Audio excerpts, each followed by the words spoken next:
Hoje vamos falar sobre um profeta que não era sacerdote, nem filho de profeta, nem alguém treinado para ocupar um púlpito. Ele era um simples pastor, um colhedor de sicômoros. Mas Deus o tirou do campo e o enviou para confrontar um reino inteiro. Amós não trouxe palavras agradáveis, não ofereceu bênçãos em troca de ofertas, nem prometeu prosperidade. Pelo contrário, ele declarou que o dia do Senhor não traria luz, mas trevas. Ele apontou o dedo para os poderosos e expôs suas corrupções, e por isso tentaram silenciá-lo. Mas o que acontece quando um homem comum se levanta contra um sistema inteiro? Como reagiram os sacerdotes, os governantes e os falsos profetas quando Amós anunciou que Deus rejeitava seus sacrifícios e desprezava seus cânticos? Eles acreditavam estar seguros em suas riquezas e religiões vazias, mas não perceberam que o juízo já estava batendo à porta. Israel estava prestes a cair, e as palavras de Amós seriam lembradas para sempre como um aviso ignorado. Se você acha que Deus não se importa com a corrupção, a desigualdade e a hipocrisia religiosa, precisa conhecer a história desse profeta. Suas mensagens continuam ecoando até hoje, desafiando líderes e nações inteiras. E o mais impressionante, ele não apenas anunciou destruição, mas também revelou uma promessa de restauração para um povo que já não acreditava na misericórdia divina. Mas será que essa promessa ainda se aplica nos dias de hoje? Prepare-se para mergulhar na história de um dos profetas mais ousados da Bíblia. Um homem que não tinha títulos, mas tinha um chamado. Um profeta que desafiou reis, sacerdotes e multidões, mesmo sabendo que seria rejeitado. A mensagem de Amós não foi apenas para Israel, foi para todos aqueles que acreditam que podem ignorar a justiça de Deus sem consequências. Mas antes, quer descobrir mais sobre os mistérios e curiosidades da Bíblia? Inscreva-se agora no nosso canal e ative o sininho para não perder nenhum conteúdo. Amós não era um sacerdote renomado, nem filho de profetas. Era um homem comum, um pastor e colhedor de sicômoros na pequena cidade de Tecoa, ao sul de Jerusalém.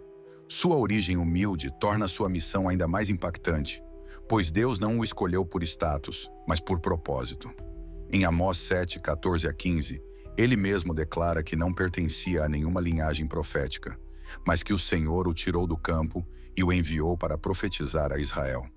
Isso nos ensina que Deus usa quem Ele quer, independentemente da posição social ou do que o mundo considera importante. No entanto, sua simplicidade não significava fraqueza. Amós falava com autoridade, confrontando um reino próspero que vivia na ilusão de sua própria segurança.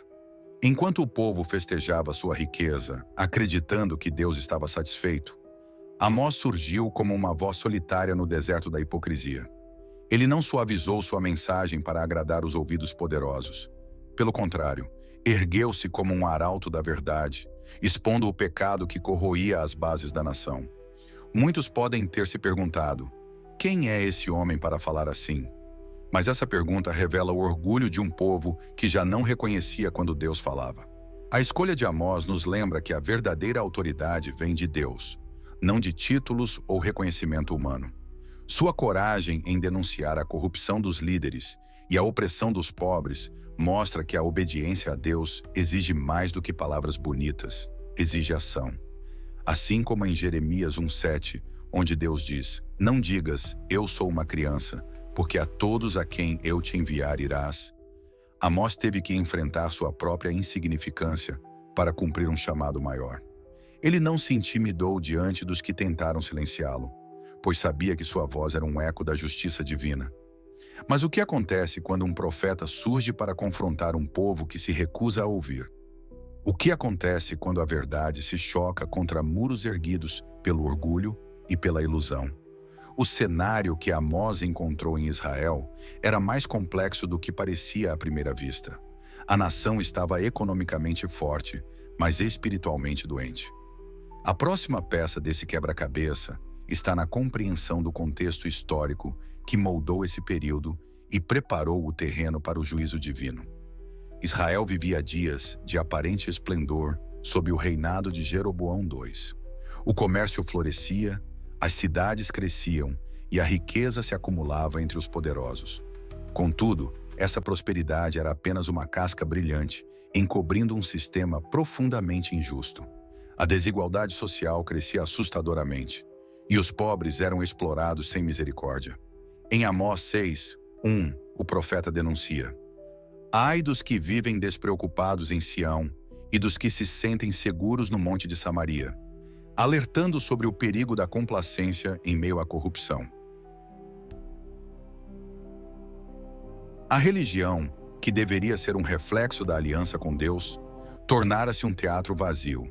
Os sacerdotes mantinham rituais pomposos, os sacrifícios continuavam sendo oferecidos, mas o coração do povo estava longe do Senhor. Deus não se impressionava com os cânticos ou as ofertas se a justiça estava sendo pisoteada. Em Amós 5:23-24, ele declara: Afasta de mim o barulho dos teus cânticos, pois não ouvirei a melodia das tuas harpas. Antes, corra o juízo como as águas e a justiça como um ribeiro perene. O culto se tornara uma fachada, enquanto os necessitados eram ignorados e os juízes corrompidos. O cenário político também era turbulento. Israel e Judá estavam separados há séculos, e o Reino do Norte havia estabelecido seus próprios centros de adoração para evitar que o povo fosse a Jerusalém. Isso levou à institucionalização da idolatria, com altares em Betel e Dan, onde imagens de bezerros de ouro eram adoradas.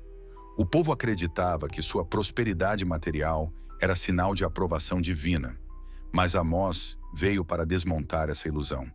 Ele anunciou que a confiança em riquezas e alianças militares não salvaria Israel do juízo iminente. Mas o problema ia além das aparências. O declínio moral e espiritual de Israel preparava o caminho para um desastre inevitável. Deus já havia enviado profetas antes, advertindo sobre as consequências da injustiça, mas o povo insistia em ignorá-los.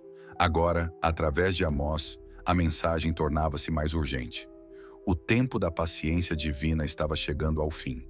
A questão era: o povo ouviria e se arrependeria, ou continuaria endurecido em sua arrogância? A resposta se revela na essência da mensagem que Amós proclamava, onde justiça e retidão eram inseparáveis da verdadeira fé. Amós veio a Israel para desfazer uma ilusão perigosa, a de que Deus estava satisfeito apenas com rituais e sacrifícios, enquanto a injustiça reinava. A verdadeira adoração, segundo o profeta, não poderia ser separada da retidão moral e da justiça social. Em Amós 5:24, Deus proclama: Antes corra o juízo como as águas, e a justiça como um ribeiro perene. Isso deixava claro que ele não se impressionava com celebrações vazias, mas buscava um povo que vivesse segundo seus princípios. O chamado de Amós era simples e direto. A religião sem justiça era inútil. Os líderes e os ricos exploravam os necessitados sem remorso, confiantes de que sua posição os manteria seguros. Eram cegos para o fato de que Deus via cada ato de corrupção e opressão. Em Amós 8:4-6, ele denuncia: Ouvi isto, vós que esmagais os necessitados e destruís os pobres da terra. Enquanto eles manipulavam pesos e medidas para enganar, compravam os pobres como se fossem mercadoria e lucravam sobre a miséria alheia, acreditavam que nada lhes aconteceria. Mas Deus não permaneceria calado diante de tanta perversidade. Amós também combateu a hipocrisia religiosa do povo. Eles iam aos templos, ofereciam sacrifícios e diziam seguir a lei, mas viviam mergulhados em pecados graves. Ele confrontou essa falsa espiritualidade em Amós 4:4-5. Vinde a Betel e transgredi, a Gilgal e multiplicai as transgressões. Com ironia cortante, ele expôs o absurdo de um povo que praticava a religiosidade para se exibir, mas ignorava a retidão no dia a dia. O profeta não apenas condenava os atos externos, mas expunha a podridão do coração que os motivava. Mas Israel estava disposto a ouvir. Os líderes estavam prontos para abandonar seus privilégios em favor da justiça. O povo abriria os olhos para a verdade antes que fosse tarde demais? Amós sabia que a resposta, em sua maioria, seria não. Mas isso não o impediu de proclamar com ousadia as visões que Deus lhe deu, alertas de um juízo iminente que viria sobre Israel. O tempo estava se esgotando e Deus começava a revelar os sinais da destruição que se aproximava.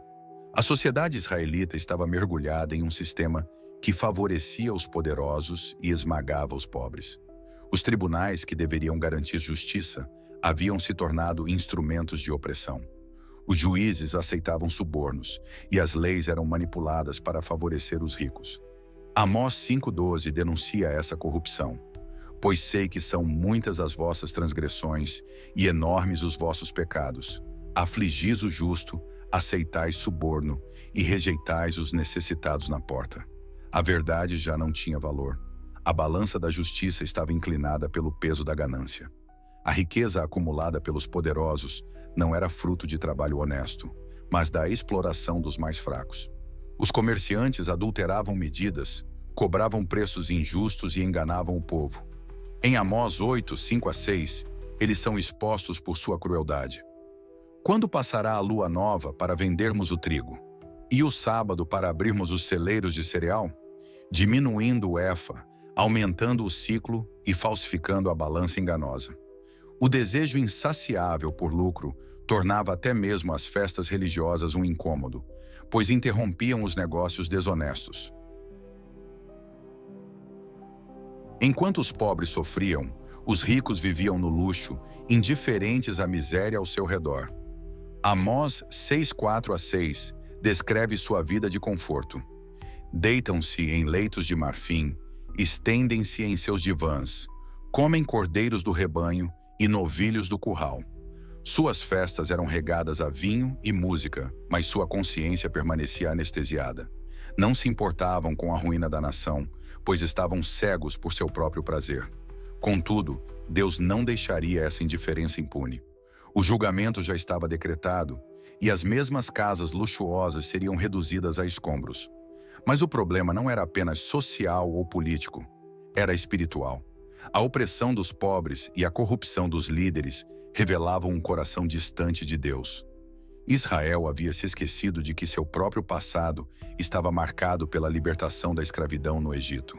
Agora, agiam como os opressores que um dia os subjugaram. O alerta de Amós era claro: quem planta injustiça, colhe destruição. Mas ainda assim havia tempo para ouvir a voz de Deus. O problema era que a nação já estava surda para os avisos divinos. Deus não apenas enviou Amós para falar, mas também lhe concedeu visões que ilustravam de maneira impactante o juízo iminente sobre Israel. A primeira foi a visão do gafanhoto, Amós 7, 1-3, onde enxames devoravam toda a colheita, ameaçando a sobrevivência do povo. Isso representava a destruição gradual que se aproximava. Amós intercedeu pedindo misericórdia, e Deus, momentaneamente, reteve a praga. No entanto, o problema não era a fome, mas a dureza do coração do povo, que continuava se recusando a ouvir. A segunda visão foi o fogo consumidor, onde um incêndio devorava a terra e secava até as profundezas. Esse fogo não era apenas um desastre natural, mas um símbolo da fúria divina. Mais uma vez, Amós rogou ao Senhor por compaixão, e Deus, em sua paciência, conteve a destruição completa. Mas a nação precisava entender que esse juízo não seria adiado para sempre. A misericórdia divina tinha um limite, e cada chance ignorada era um passo a mais rumo ao desastre. Então veio a visão do prumo, uma das mais contundentes. Deus segurava um prumo, uma ferramenta usada para medir se um muro está reto ou inclinado. Israel, como um edifício construído para a justiça, estava fora do alinhamento divino. O Senhor declarou que não passaria mais por cima dos pecados da nação. O reino estava torto, corrompido, prestes a desmoronar. A paciência de Deus havia chegado ao fim, e o julgamento era inevitável. Não havia mais intercessão possível. O veredito estava dado. A última visão foi a do cesto de frutas maduras. Assim como as frutas colhidas indicam que o tempo da colheita chegou, Israel também havia atingido seu limite. O tempo de arrependimento passara e a sentença seria executada. O silêncio de Deus tornava tudo ainda mais aterrorizante. Virão dias em que enviarei fome à terra, não fome de pão, nem sede de água, mas de ouvir as palavras do Senhor. Amós 8:21. Mas será que diante desse cenário, Alguém ainda teria coragem de confrontar a mensagem de Amós? O povo de Israel aguardava ansiosamente o chamado Dia do Senhor, acreditando que seria um momento de triunfo e vitória sobre seus inimigos. Contudo, Amós trouxe uma revelação chocante. Esse dia não seria de luz, mas de escuridão. Em Amós 5,18, ele declara: Ai dos que desejam o dia do Senhor. Para que quereis vós este dia do Senhor? Ele será trevas e não luz.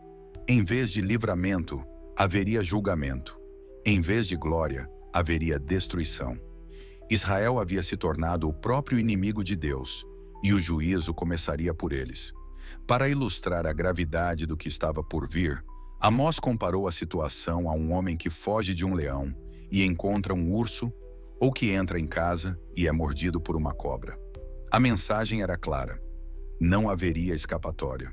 O povo acreditava que sua identidade religiosa o protegeria, mas Deus não se impressionava com rituais vazios. Os sacrifícios, os cânticos e as festas perderam seu valor porque estavam divorciados da justiça. O juízo viria não só sobre as nações pagãs, mas sobre Israel, que deveria ser exemplo, mas se corrompeu. O profeta advertiu que essa destruição não seria apenas militar, mas espiritual. Deus se afastaria do povo e não responderia mais aos seus clamores. Em Amós 8,11, ele anuncia: Eis que virão dias, diz o Senhor Deus, em que enviarei fome sobre a terra, não fome de pão, nem sede de água, mas de ouvir as palavras do Senhor. O silêncio divino seria pior que qualquer invasão inimiga.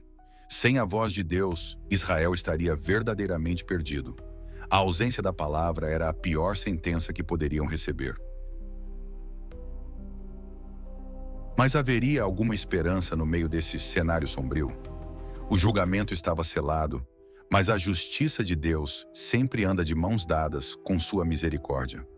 Será que, em meio à ruína, sobraria algum remanescente fiel? O que aconteceria com as nações ao redor, que também estavam na mira do juízo divino? Amós não parou em Israel. Ele ampliou a mensagem, revelando que o plano de Deus ia muito além de uma única nação. Amós não trouxe uma mensagem restrita a Israel. O juízo de Deus era mais abrangente e incluía as nações vizinhas. Síria, Filístia, Tiro, Edom, Amon e Moabe também estavam na mira divina. Deus não ignorava suas transgressões, e cada uma delas foi denunciada com precisão. Amós 1:3-5 anuncia o castigo contra Damasco e Síria, que havia massacrado povos indefesos com crueldade. Deus revelou que enviaria fogo sobre suas fortalezas, derrubando seu poderio militar. Nenhuma nação escaparia da justiça divina. A Filístia e Tiro também foram condenadas, pois haviam capturado povos inteiros e os vendido como escravos. A ganância por lucro fez com que traficantes humanos negociassem vidas como se fossem mercadorias. Edom foi acusado de perseguir implacavelmente seus irmãos sem demonstrar compaixão, mantendo um rancor inextinguível. Amon, por sua vez, cometeu atrocidades ainda mais abomináveis, como a destruição de grávidas em meio às guerras, buscando ampliar seus territórios a qualquer custo. Cada ato de crueldade estava sendo registrado diante do Altíssimo. Deus mostrou que não havia nação suficientemente poderosa para escapar de seu julgamento. Moabe, conhecida por profanar os mortos e desprezar os limites estabelecidos entre os povos, também receberia sua devida punição. A ideia de que os ímpios ficariam impunes era uma ilusão. Amós 1:2 deixa claro que o Senhor rugirá de Sião, e sua voz se espalharia como trovão, anunciando o desmoronamento das fortalezas dos ímpios. Não era apenas Israel que precisava se corrigir. Todas as nações estavam diante do tribunal divino. Mas se até as nações pagãs estavam sob juízo, o que dizer de Israel, que possuía a lei, os profetas e as promessas? Se Deus punia os estrangeiros por sua maldade, quanto mais o faria com um povo que conhecia a verdade, mas escolhia ignorá-la? O julgamento contra os outros deveria ter servido de alerta, mas Israel continuava em sua arrogância. No entanto, quando um profeta denuncia o pecado com tanta veemência, cedo ou tarde surge oposição, e Amós não demoraria a enfrentar resistência dentro da própria casa de Israel. A mensagem de Amós incomodou muitos, Mas ninguém se sentiu mais ameaçado do que Amazias, o sacerdote de Betel. Ele representava a religião oficial do reino, um sistema corrompido onde os rituais eram usados para legitimar a opressão.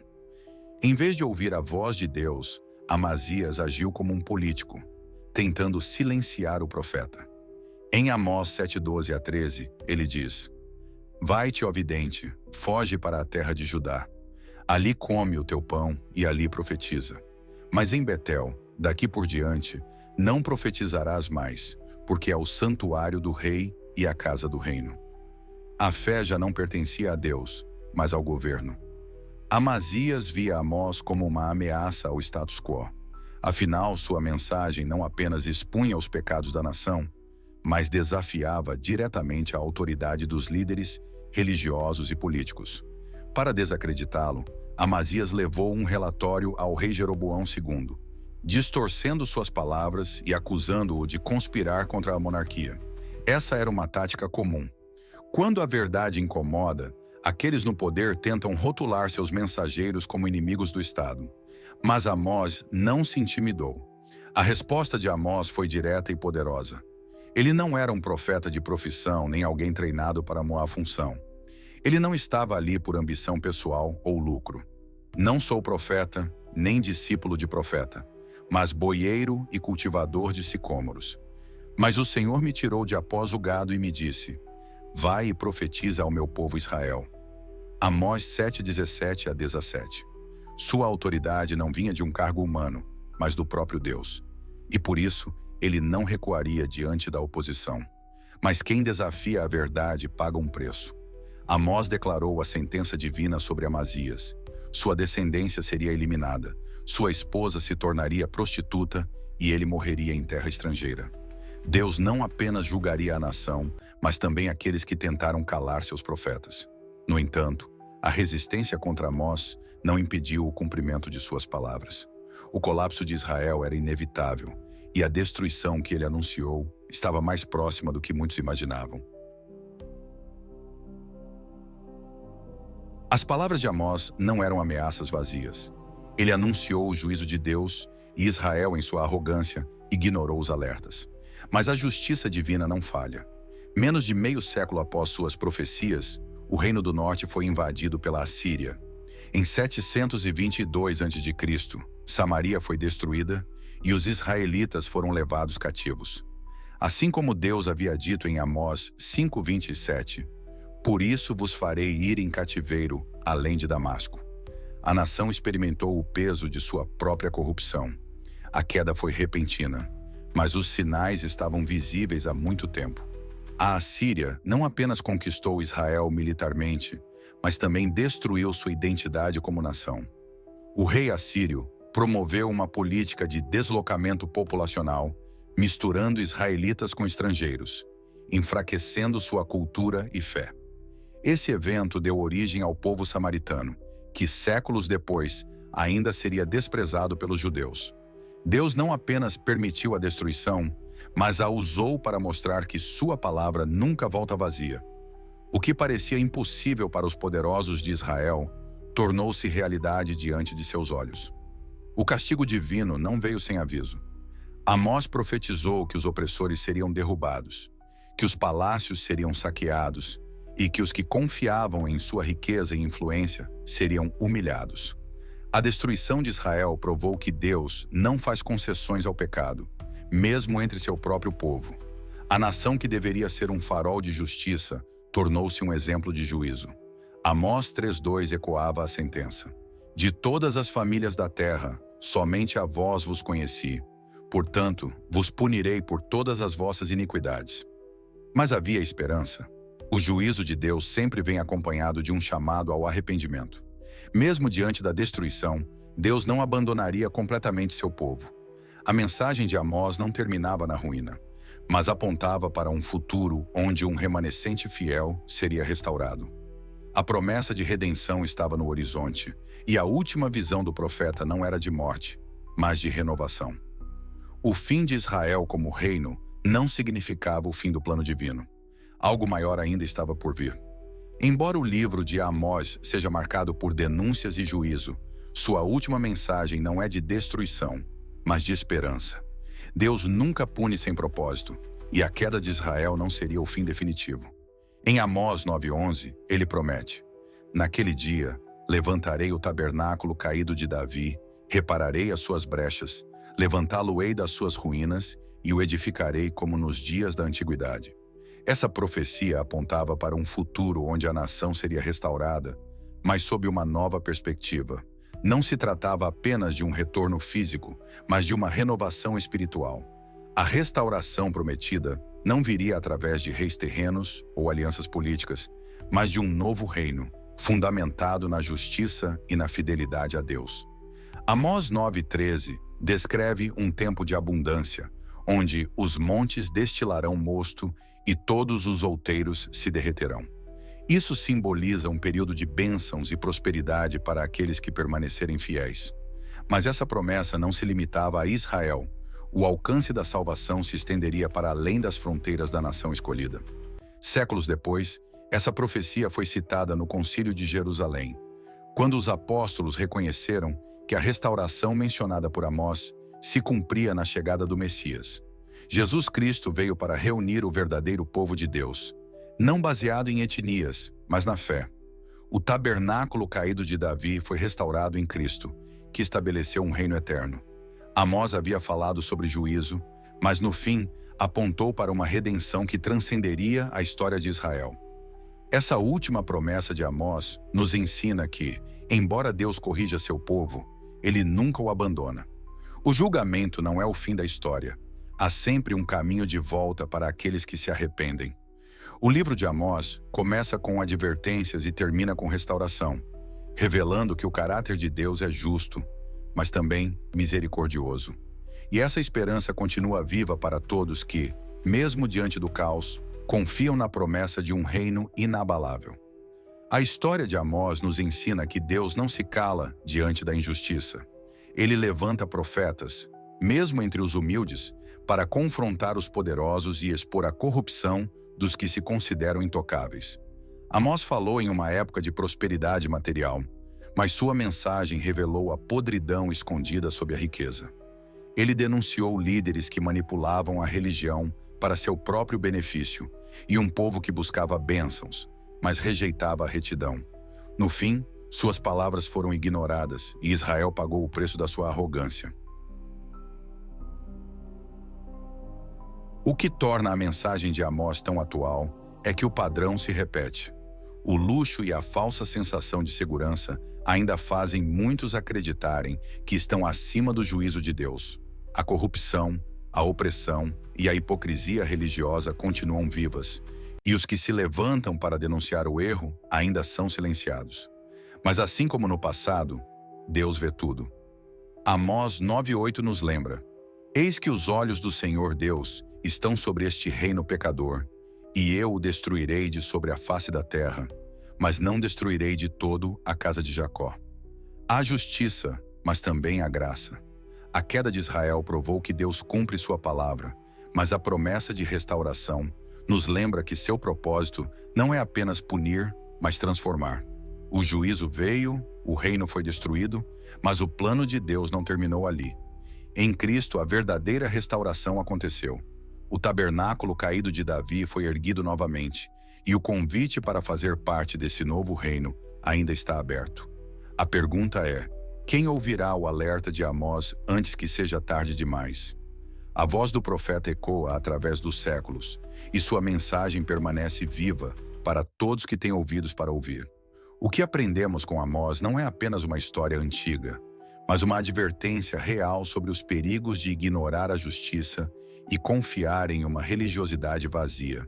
O juízo pode ser inevitável para os que endurecem o coração, mas a esperança nunca é perdida para aqueles que decidem se voltar para Deus antes que a última profecia se cumpra.